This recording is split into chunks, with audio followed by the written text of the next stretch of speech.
Sveicināti, dārgie radioklausītāji un jaunieši raidījumā Vērtību kompas. Mani sauc Ronalds Svarups, un šis ir raidījums, kurā mēs atklāti runājam par aktuālām tēmām katram jaunietim un skatāmies uz Bībeli kā uz mūsu dzīves un vērtību kompasu.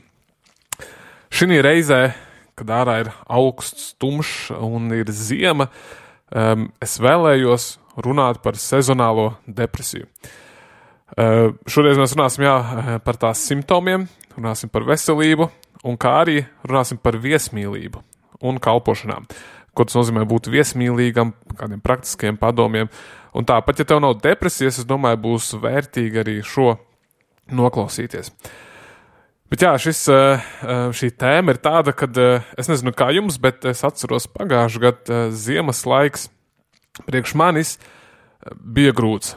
Es atceros, martā man vispār nebija spēka, bija kaut kā, es nezinu, liels vājums, un es nezinu, vai tā bija konkrēta sezonāla depresija vai viss kopā, un es nezinu, vai to konkrēti varētu tā diagnosticēt vai kā, bet man gāja grūti. Es nezinu, kā jums, un domāju, daudziem priekš mums latviešiem, kas mēs dzīvojam ziemeļos, tā ir, jo tad bija vasarā, un vasarā atkal viss ir labi, un ir spēks, un dzīve ir skaista. Bet tieši pagājušā ziema priekš manis bija grūta, bija pārvākšanās un viskaut kas, un nezinu kā jums, bet viennozīmīgi ziemas laiks ir nereti vientuļāks, skumjāks, garlaicīgāks priekš dažiem kā vasaras laiks. Un ārsti ir arī veikuši tādu diagnozi, tā ir diagnoze, kas skaitās sezonālā depresija. Tā piemīt aptuveni 5% cilvēku, es nezinu, varbūt Latvijā ir vairāk, es nezinu precīzi tos datus, bet tā tiek atzīta, un problēma ir arī tā, ka viņai īsti zāļu nav.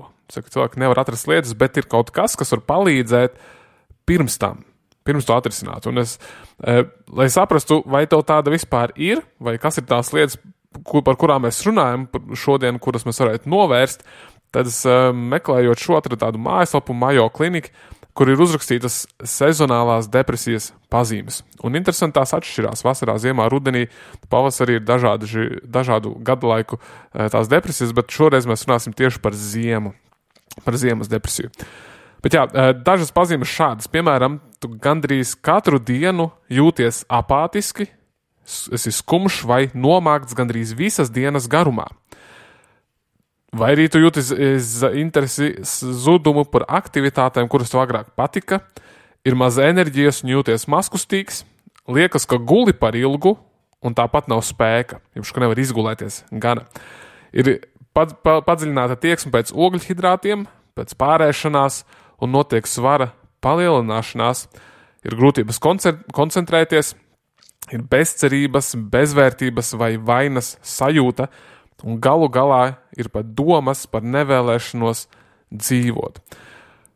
Un ja tu jūti šīs lietas, un pirmkārt meklē palīdzību, noteikti tā nav kauna lieta iet pēc palīdzības, jo ja tev ir šīs visas lietas, viņas ir diezgan grūti, vai jau teicu, pat neiespējami, vai cilvēki nezinu, kā tās īsti ārstēt, ir jāmeklē kādi risinājumi. Es neesmu ārsts, es nezinu, bet noteikti meklē palīdzību. Un gan pie draudzes, gan pie ārstiem, un es pēc tam runāšu par potenciāliem veidiem, kā mēs varam to atrisināt, bet noteikti meklē palīdzību. Un īpaši tad, ja uznāk pavasaris, uznāk vasara un tas viss pāriet. Un nekas nav mainījies, teiksim tā, darbs nav mainījies, nezinu, attiecībās viss ir labi un vai bērniem vai skolu viss ir, teiksim tā, viss ir bijis kā vienmēr un tieši šis notiek, tad tas varētu liecināt par sezonālo depresiju. Un saprotams, tas ir normāli, ka mēs reizēm jūtamies nomākti. Katram no mums ir tādas dienas, un tas varbūt stresa dēļ, darbā, vai vienkārši ir daudz, vai notiek kaut kas tāds negaidīts. Bet ja tu jūties nomākts vairākas dienas pēc kārtas un nespēj rast motivāciju lietām, kuras tev patīk, tad, saku, meklē palīdzību. Īpaši, ja miega režīms ir mainījies, ir mainījusies apetīte, un varbūt sāc pievērsties, alkoholam vai sāc domāt par pašnāgu, tad meklē palīdzību. Tā nav, kā jau minēju, nekāda kauna lieta, vienalga, tas jauns vai vecs. Runā, esi atklāts par to un risini to pēc iespējas ātrāk. Bet vispirms kā mēs varam tad risināt šo vai pirms tas jau ir noticis? Kā mēs varam justies labāk? Un daži no jums ir rakstījuši arī, ka jūs vēlaties dzirdēt vairāk par veselību, kādas lietas, praktiskus padomus, tad arī šī ir tā reize, kuras arī pieminēšu kādas lietas. Bet pirmkārt, visas šīs lietas palīdz vienmēr, viņas palīdz mums vienmēr justies labāk, bet īpaši arī ziemas tumšajā laikā. Un pirmā lieta, viena no svarīgākajām lietām ir vienkārši ēst normālu ēdienu. Tas izklausās kāda pamatlieta, bet tad, kad mēs ēdam visus cukurus, našķus un pārstrādātos ēdienus, viņi ietekmē mūsu zarnas un saka, jā, mums ir tā kā otrās smadzenes zarnās kuņģī, kas nosaka to, kā mēs jūtamies, tādēļ ēd normālu ēdienu. Tas sanāk arī lētāk un ir, es uzskatu, arī garšīgāk, bet ēst īstus dārzeņus, īstus salātus un augļus, sataisīt tos, pagatavot, vēlams garšo, lai garšīgi, bet ēst normālu ēdienu, nevis pārstrādātas pusfabrikātu preces un lietas. Otrakārt, it īpaši ziemā, bet visu cauru gadu, īstenībā esot mums Latvijā, mums ir nepieciešams lietot vitamīnus. Un man kādreiz likās, kad vitamīni ir, teiksim tā, fancy, dārgo cilvēku tāda lieta, ko cilvēki ēd, bet, piemēram, es nesen uzzināju, vai kādu laiku atpakaļ jau, ka mēs, ka aptieka ir līdzīgi kā jebkurš cits veikals, ka tur arī ir atlaides lietām, es tā bieži nebiju bijis aptiekās, un tad, ka pēdējo laiku jau, tas ir kādus 2 gadus atpakaļ, es sāku meklēt piedāvājumus vai sekot akcijām aptiekā, un nesen mēs pirms mēneša, piemēram, iegādājāmies vitamīnus internetu aptieka LV, un tagad viņiem tur vairs nav tās atlaides, bet es nopirku sev vitamīnus ar 60% atlaidi, par 6 eiro uz 2 mēnešiem. Tas nozīmē, tas izmaksā 3 eiro mēnesī. Tas ir burtiski kapeikas, tā kā viena kafija, pat mazāk mēnesī ar visiem nepieciešamajiem vitamīniem priekš vīriešiem no 21 eiro uz 6 eiro bija atlaidi. Un arī līdzīgi nopirku D vitamīnu un arī galu galā, ja ir grūti vai kādas, bet tas pat sanāk drusku dārgāk, bet Lidl var nopirkt arī C vitamīnu vai multivitamīnu tās tabletes, kas ūdenī izšķīst. Viņas maksā 1 eiro un arī 20 tabletes, 20 dienā pa 1 eiro. Vismaz tas, ko es gribu teikt, vismaz lieto kaut kādus vitamīnus. Un īpaši pie sezonālās depresijas, pie ziemas, mēs jau zinām, kas visiem mums ir svarīgs, un tas ir D vitamīns. Un tā arī ir lieta, kas nav tik dārga, tīpaši uz atlaidēm maksā pāris eiro mēnesī, un tā ir zivju eļļa. Zivju eļļa un D vitamīns, tas ir ļoti būtiskas lietas. Es zivju eļļu dzeru šķidrā veidā, zinu, dažiem nepatīk, pie drusku ūdeni un vienu teikrota zivju eļļas samais un izdzeru. Un D vitamīna nāk dažādi, jūs var iešpicēt vai kā tabletes vai visādos citādos veidos, bet tās ir lietas, kurās es ieteiktu ieguldīt. Un tas nav tik dārgi, kā liekas, bet tad, kad to palieto un konstanti katru dienu var uzlikt atgādinājumus vai nolikt redzamā vietā, tad pēc mēneša 2, un tā nav lieta, kas uzreiz atrisinās, bet pēc mēneša 2 var just pārmaiņas. Un es arī pagājušajā gadā nodevu analīzes, un man bija D vitamīns diezgan augstā līmenī, laikam 40 tās iedaļas no 50 vai kaut kā tā, un es biju pārsteigts, jā, ka viņš tiešām uzsūcās, jo pirms tam, es atceros, man bija deficīts, bija ļoti maz, un to varēja just, un arī šogad es vēl neesmu saslimis, kaut arī mums visi bērni ir bijuši slimi. Es domāju, tas noteikti palīdz. Treškārt, bez vitamīniem, līdzīgi vitamīniem ir izmantot mājas medicīnu. Un tās ir lietas, kuras ir visdrīzāk jūsu vecmammai vai jūsu mammai, bet tie ir visādi tādi sīrupi, piemēram, smilcērkšķu sīrups, varbūt aroniju sīrups un, teiksim, dažādu ogu sīrupu, arī nepārāk saldi. Viņus var katru dienu padzert bišķīt vai, piemēram, medu ar propolisu ēst. Katru dienu bišķīt apēst, pirms tu esi vēl slims. Medus propolis šķīsts spirtā, un arī no mammas tāds medus, jeb šo propolisas spirta dzēriens, kur arī es vienu teikrotu dienā vienkārši izdzeru, jo tas propolis izšķīsts, vai, piemēram, dzert zāļu tējas, pirms tu esi jau slims. Un ir daudzas citas lietas, tādas mājas medicīnas lietas, kuras visdrīzāk jums ir, ja jūs pameklējat, bet var atrast arī veikalā pa salīdzinoši lētām naudām un visu ziemu ēst vienu burciņu, saku, medus ar propolisu vai kādu sīrupiņu. Tās ir mazas lietas, bet kopā viņas sasumēs mūsu imunitātei, mūsu veselībai. Un tu vari runāt daudzas lietas, bet tas tāds, galvenais, teiksim tā, vai tas, kas man nāca prātā īsumā. Un ceturkārt, kustēties. Un Tas ir tā, jo ziemā mēs maz kustamies, ir grūti iet kustēties, un ja vēl žļurā ārā un ir augsts, un tad vispār negribas līst ārā. Bet es esmu ievērojis, ka tad, kad es jūtos noguris, ka tieši tad man ir jākustās, un tad, kad es pakustos, tad uznāk spēks, ka spēks parādas darbībā.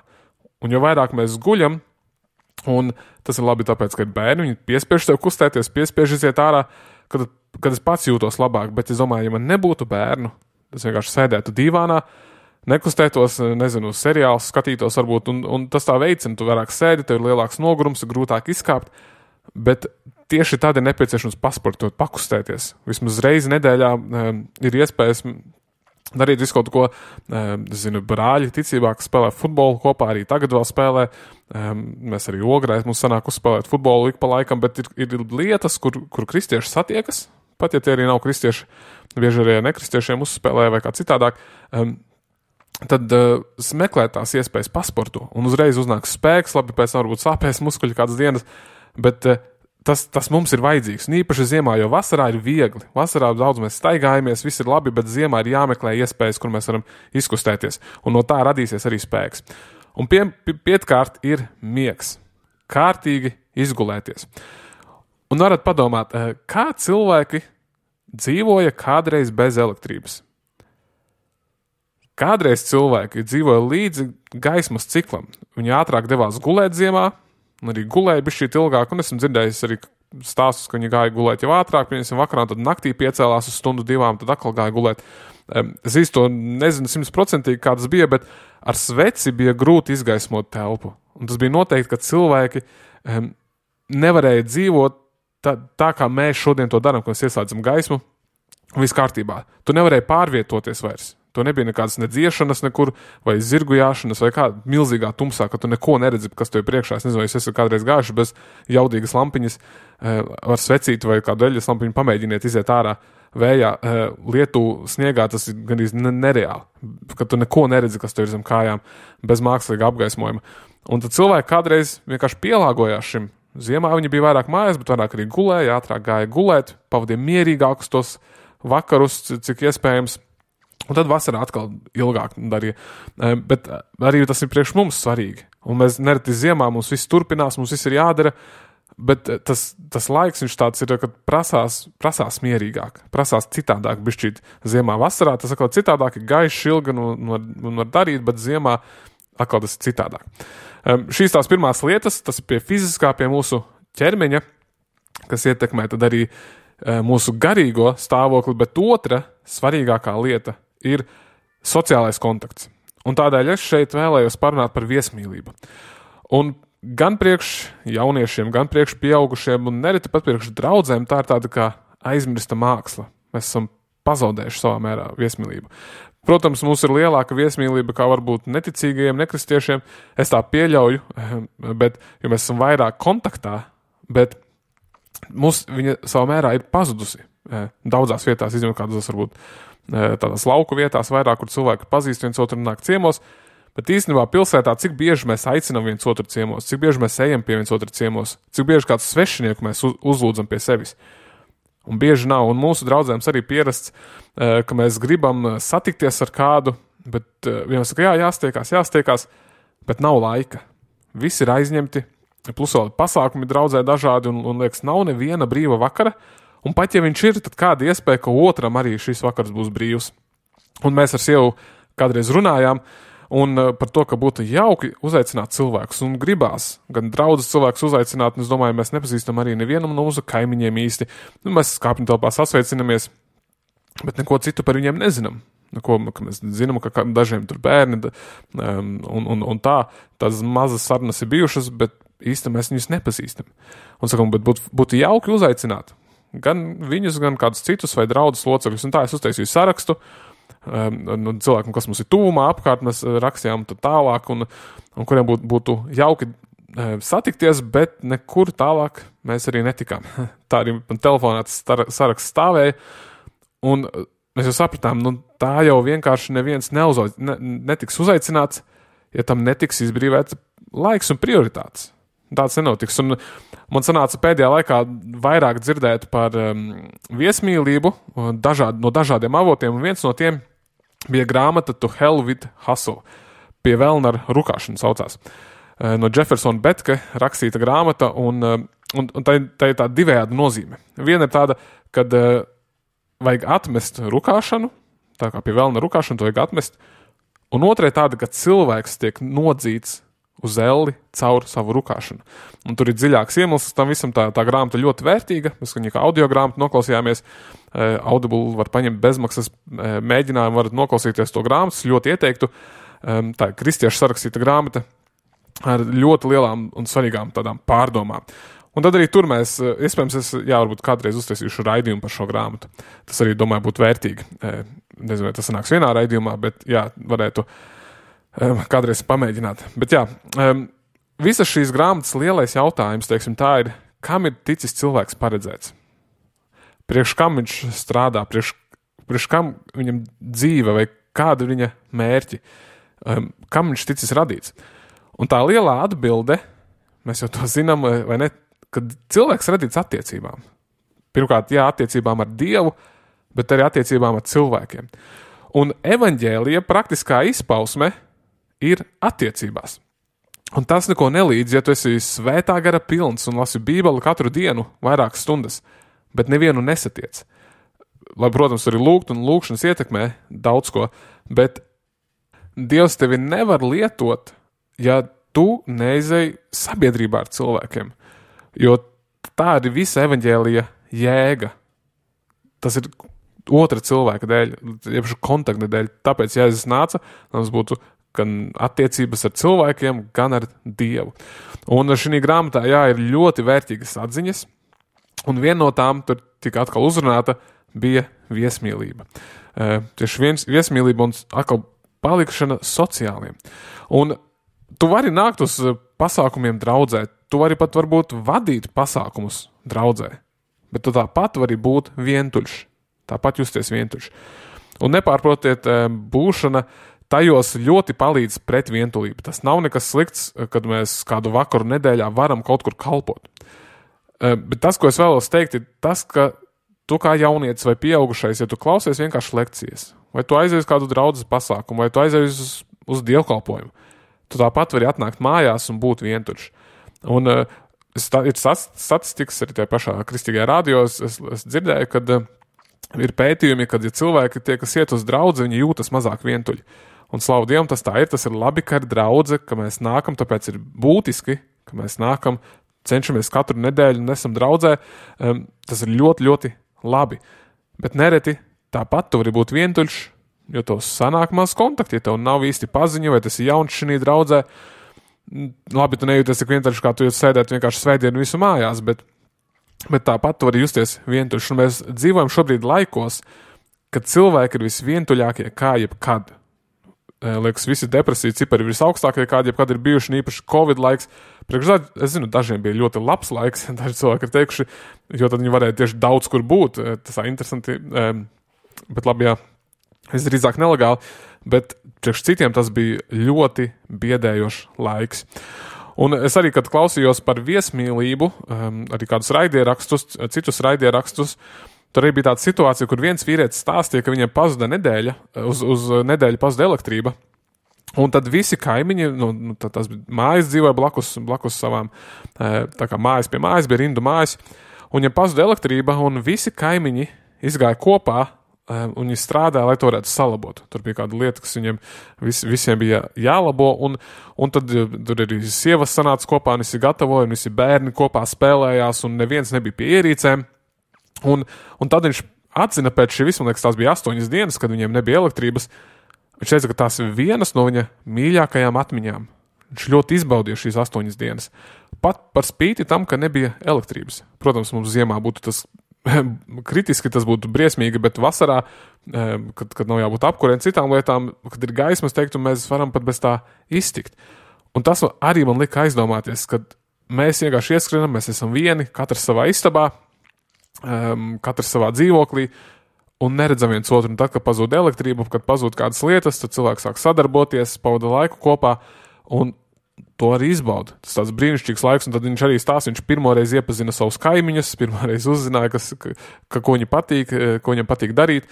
Un arī kādreiz, kad cilvēki cēla mājas, interesanti viņi piemina arī, ka viņa māja, kad tika uzcelta, tur, kur viņš parkoja mašīnu, uzreiz blakus viņa kaimiņam bija vieta mašīnā, viņš nesaprata, kāpēc viņas ir tik tuvu saliktas.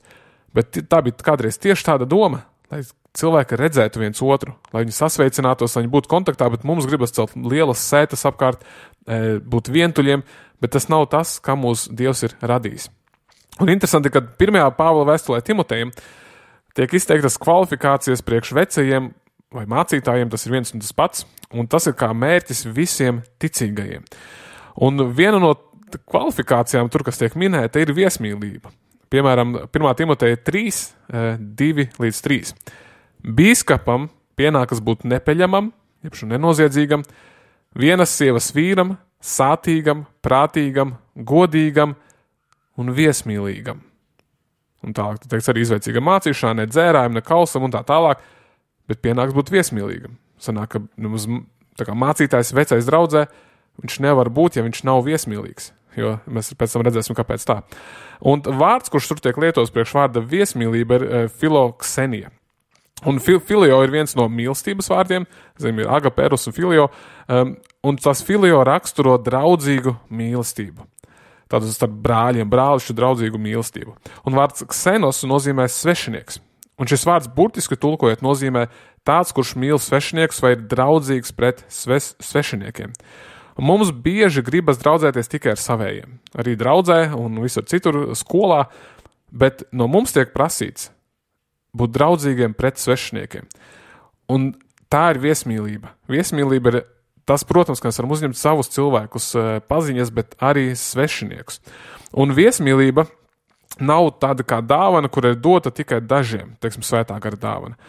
Jā, daži ir labāki viesu uzņēmēji kā citi, bet tas tiek prasīts no mums visiem. Un ir arī citas raksturvietas, kas par to saka, tā nav tikai Timoteja vēstule, teiks, ok, tas ir uz mācītājiem un tā tālāk, nē, tas ir teikts uz katru no kristiešiem. 1. Pētera 4:8. Par visām lietām, lai jums būtu sirsnīga mīlestība citam pret citu, jo mīlestība apklāj grēku daudzumu. Esiet viesmīlīgi cits pret citu bez kurnēšanas. Uzņemiet citu bez kurnēšanas. Vai citu romiešu vēstulē teikts, jūsu mīlestība, lai ir neliekuļota, nīstiet to, kas ļauns, pieķerieties tam, kas labs. Brāļu mīlestība jūsu starpā, lai ir sirsnīga. Centieties citu pārspēt savstarpējā cieņā. Savā darbā neesiet kūtri, esiet dedzīgi garā, gatavi kalpot tam kungam. Ok, kalpojiet kungam, ja? Tad viņš turpina, priecīgi cerībā, pacietīgi bēdās, neatlaidīgi savās lūgšanās. Palīdziet svētajiem viņu vajadzībās, centieties parādīt viesmīlību. Ar to tas noslēdz. Parādīt viesmīlību. Un interesanti ir tas, ka viesmīlība nav nevienu garīgo dāvanu sarakstā. Mēs lasām arī citas lietas, bet viņa nav garīgo dāvanu sarakstā. Tas ir tādēļ, ka svētais gars mūsos liek būt viesmīlīgiem. Viņš mūs izmaina. Viņš mums liek palīdzēt vienam otram. Un tas nozīmē arī palīdzēt svešiniekiem. Un cik bieži tev kāds ir palīdzējis?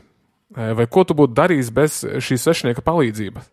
Es atceros, mēs mūsu medus mēnesī, kad aizlidojām, mums uzdāvināja biļetes uz Itāliju, un mums pirmajā vakarā aizgāja viss greizi.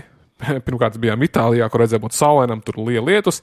Man bija debitkarte līdzi, un es vēlējos izīrēt mašīnu, un viņu neiedeva. Šim teica, ar debitkarti nevar to darīt. Mēs bijām vietā, kur neviens nerunāja angliski, un pilsētā mazā ciematiņā, kur sapratām, ka mēs nezinām, mums bija arī norezervēta tāda viesnīca, namiņš, un mēs sapratām, mēs uz viņu netiksim, aptuveni mums nav mašīnas, mēs nezinām tagad, kā darīt. Es pirmo reizi esmu ārzemēs, pirmo reizi lidoju ar lidmašīnu, un ja aizlido mani no Romas, mēs nolaidāmies augšā pie Lago ezera bijām, bet izlidojām no Romas, un tagad jautājums ir, kā lai mēs tur tiekam, un viss dimbā, un tā tālāk, un tas sieva sāk raudāt, un es nezinu, ko darīt. Ārā līst lietus, vakars, un mums tagad uz ielas būs jāpaliek pa nakti vai kā. Un tad toreiz atnāca viens cilvēks, viņš mūs redzēja, viņš mums pastāstīja visu, mēs dabījām autobusu, atradām mūs aizved, tā kā viss beigās atrisinājās. Bet Mēs bieži sakam, jā, ka arī mācam bērniem mums jāuzmanās no svešiniekiem, un tā tas ir. Es nesaku, ka mums vajag būt naiviem un teikt, uzņemam visus svešiniekus, bet ir jābūt gataviem izpalīdzēt. Un ne tikai pret svešniekiem, saka arī īpaši pret svētajiem, pret savējiem brāļiem un māsām ticībā. Un Dievs mūs svētī, lai mēs varētu svētīt citus. Un būt viesmīlīgam nenozīmē vienmēr uzreiz taisīt ballītes vai visus izklaidēt, vai ka visam ir jābūt perfektam. Esot ciemos, tāds ir vai uzņemot kādu, mēs pa īstam iepazīstam viens otru. Un tā ir, kad parādās mūsu problēmas, piemēram, kuras ir attiecībās, kuras ir bērniem, vai cilvēki tad redz mūsu istabu, redz mūsu dzīvesveidu, bet tas ir labi. Un tad mums nevajag būt neīstiem, bet ja tu neaicini cilvēkus, jo jūs mājās nepārtraukti kliedzat, vai tu dzīvo tādā kūtī, kurā pat cūka nespērtu kāju, tad tas uzdod dažus jautājumus, un tas liek risināt lietas, tas liek atrisināt ģimenes problēmas, tas liek arī sakopt, tas liek saņemties, lai tu varētu uzņemt cilvēkus, un tas ir labi.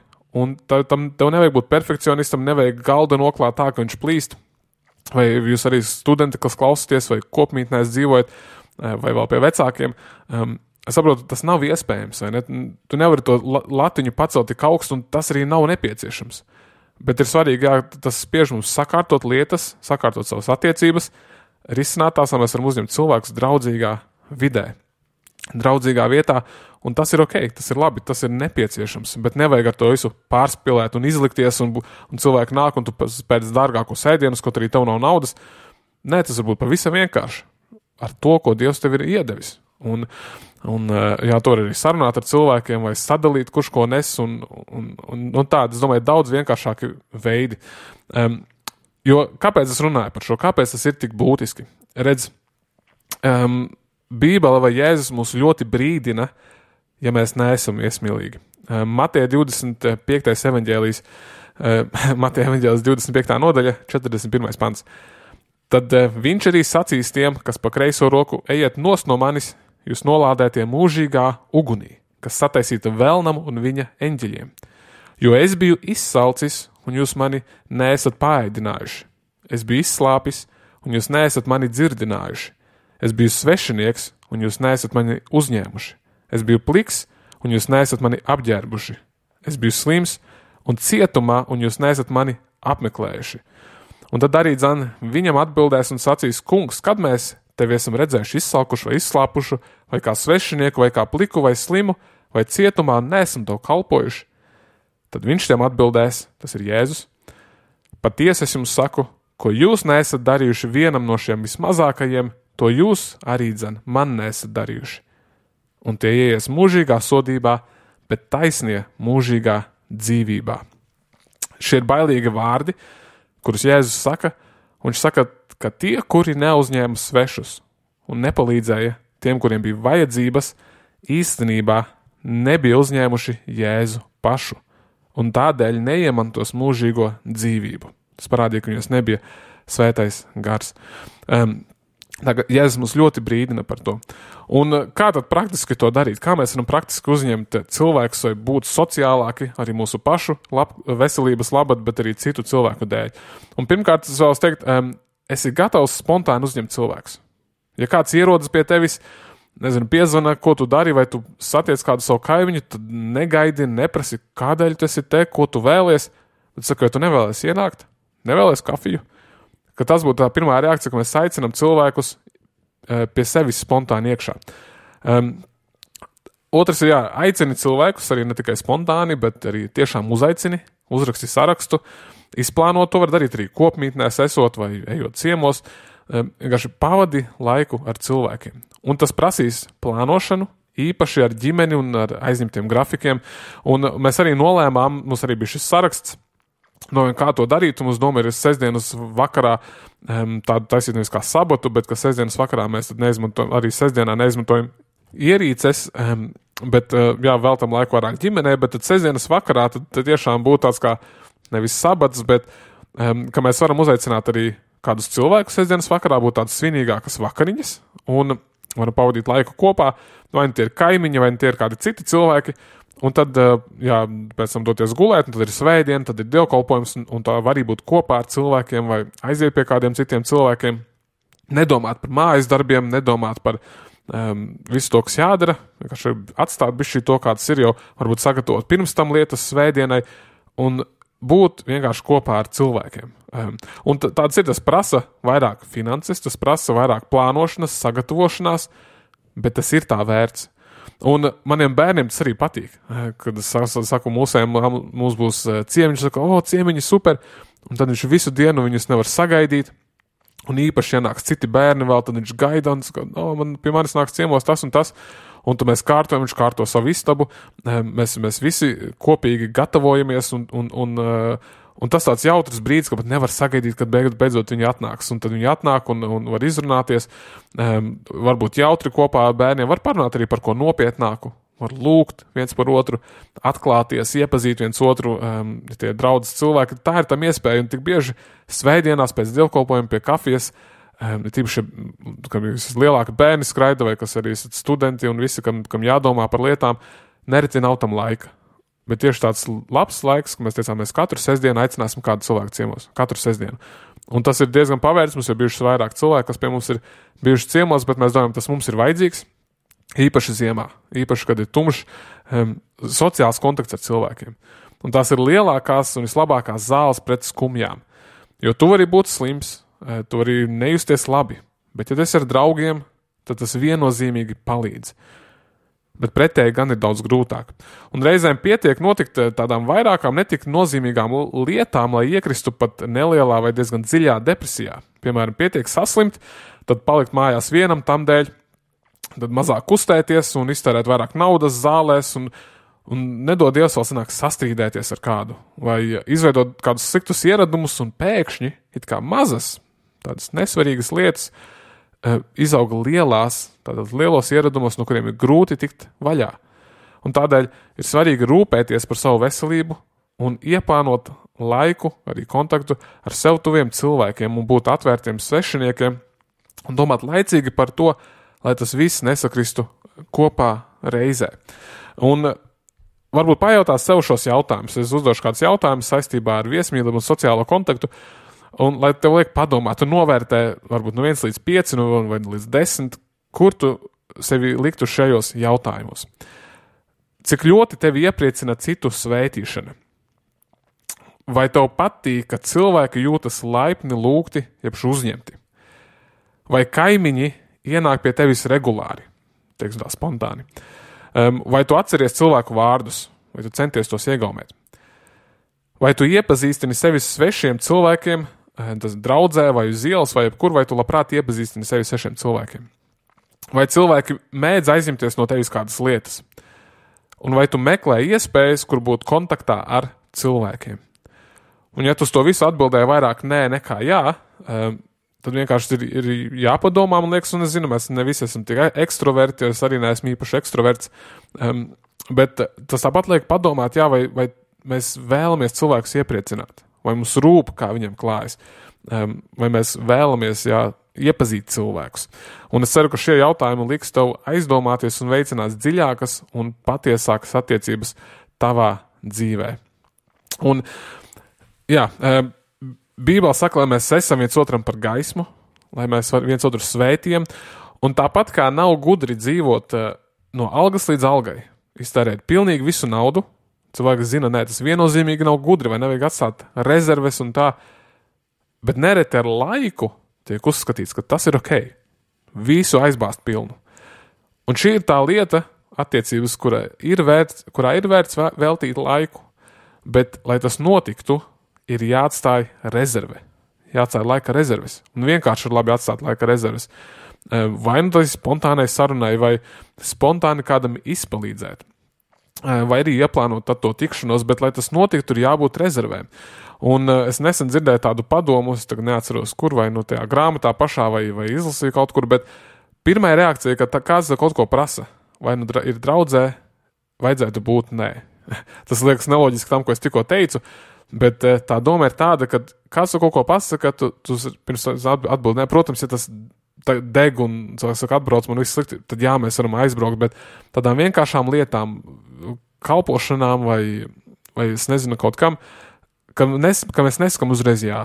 Īpaši, ja tas ir kaut kas ilgāks, nenoteikts. Nezinu, es gatavs katru nedēļu tīrīt vai nāk kaut ko darīt, un mums liekas, jā, ir ok, kā var vēl kaut ko iespiest, bet tad pēkšņi gadās tā, ka cilvēki saka visam jā, piekrīt visam, un tad pat nav laika vairs apsēsties. Un es saprotu, kā tas notika. Un tad ir tas trakākais, ka cilvēkiem draudzē, viņi kalpo un dara, un vispār ikdienā visiem citiem, vai kādas lietas dara, piesakās visu kaut ko, un ka beigās nav laika pašam svarīgākajam. Un tas ir cilvēkiem. Tam, kam tiešām mēs tikām radīti, tam, kam ir evaņģēlijs domāts. Un dažādas kalpošanas, vienās tur būt vairāk cilvēkiem, vienā tur vispār varbūt nesatikt cilvēks. Tas viss notiek aizkadrā vai kā citādāk. Svarīgi ir saprast, kas ir tavs šī brīža aicinājums. Un mums kā kristiešiem, es zinu, šeit viedokļi atšķirās, bet mums ir aicinājums, mums ir jādomā, kas ir mūsu aicinājums, nevis cik mēs varam maksimāli daudz izdarīt. Un, jo, ja kaut kur mēs pasakam jā, kādam cilvēkam vai kādai iespēja, mēs kaut kur pasakam arī nē. Un es uzskatu pats personīgi, kad, piemēram, draudzē strādājušam cilvēkam, tas, kas strādā, vienkārši cilvēkam, kas strādā, draudzē nevajadzētu būt vairāk kā 2 vakarus nedēļā. Manuprāt, tas ir maksimums. Es jau teiktu, ka 1 vakars, 1 kalpošana ir jau gana. Un īpaši, ja tas ir mamma, es zinu, mamām ir grūti ar bērniem, un es domāju, es neko draudzē nedaru, un man nav tam laika, vai es gribētu, bet es nevaru. Es domāju, neiespringsti un saki nē, neuzņemies lietas, jo tas jau ir vislielākais, visgrūtākais darbs, ko var darīt. Jau būt mājā, mājasemniecei un tā tālāk, un arī jums studentiem daudz kas jādara, tas ir ok, ja jūs sakat nē. Lietām, vismaz es to tā uzskatu, mums nav jāsaka visam jā. Mums ir tiešām jāizvērtē iespējas un svarīgi, ka mums ir laika rezerves kādām lietām, lai veidot attiecības vai citiem cilvēkiem. Un mēs redzam Bībelē noslēgumā, jā, ka Jēzus viņš neskrēja. Viņam bija 3 gadi, lai izglābtu visu pasauli, bet vislabāk viņš to veica ieguldot cilvēkus, ieguldot attiecībās. Un ne brīdi viņš nesteidzās.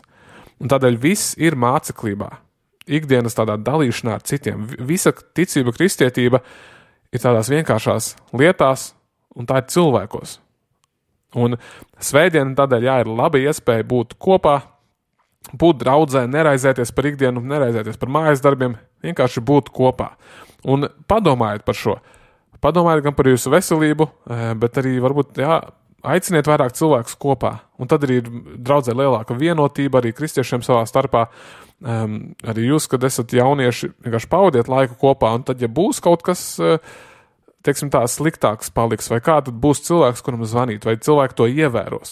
Un tad varēs ātrāk jau palīdzēt viens otram. Tā ka vai nu tev ir 15 gadi, vai tev ir 65 gadi, centies meklēt kontaktu, laicīgi jau ieplānojiet to, vienkārši cenšties svētīt viens otru. Un es ceru, ka šis palīdzēs, ka šis veicinās kādas idejas jums, bet jā, lai mēs būtu veseli un viesmīlīgi. Jā, paldies, ka klausījies šo raidījumu. Ja tevi viņš iedrošināja un ieguvi ko jaunu vai interesantu, tad aizsūti arī kādam citam, kuru tas varētu iedrošināt.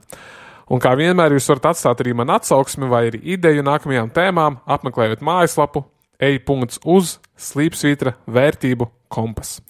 Lūksim. Es lūdzu Dievs, lai katrs šis klausītājs, lai viņš būtu piepildīts ar tavu svēto garu, lai viņš būtu piepildīts ar tavu mīlestību un lai cilvēki ārpusē, tie, kas tevi nepazīst, redzētu mīlestību mūsu starpā. Un es lūdzu, kungs, jā, lai mēs kristieši varētu būt vienoti, īpaši svarīgajos jautājumos mums būtu mīlestība, netik būtiskajos jautājumos, Dievs, lai cilvēki redzētu, jā, ka mēs mīlam viens otru, ka mēs vēlamies uzņemt, ka mēs vēlamies svētīt viens otru, un īpaši jā, arī svešiniekus, kuriem varbūt mēs uzreiz nepiekrītam, kuri varbūt mūs arī atbaida, ka mēs varētu, jā, parādīt mīlestību. Un es lūdzu, jā, sargā katru klausītāju no depresijas, tas tiešām ir grūti no tā ir tikt ārā, bet es lūdzu, jā, ka mēs varētu rūpēties par mūsu veselību, gan emocionālo, gan fizisko, visādi Dievs, un ka tu dotu mums gudrību, kā mums sabalansēt lietas, kā mums darīt to, kā mēs esam aicināti, un lai mums būtu vienkārši prieks ticībā, prieks sekot Tev, Kristu, uzņemties Tavu jūgu un svētīt citus. Tiešām dod mums prieku un mīlestību mūsu dzīvēs. To mēs lūdzam Jēzus Kristus vārdā. Āmen. Sekosim Dievam un Bībelei, mūsu dzīves un arī vērtību kompasam. Jaunieši, īpaši vīri, esiet stipri un droši, un meitenes, sargājiet savu sirdi. Tiekamies nākamajā raidījumā.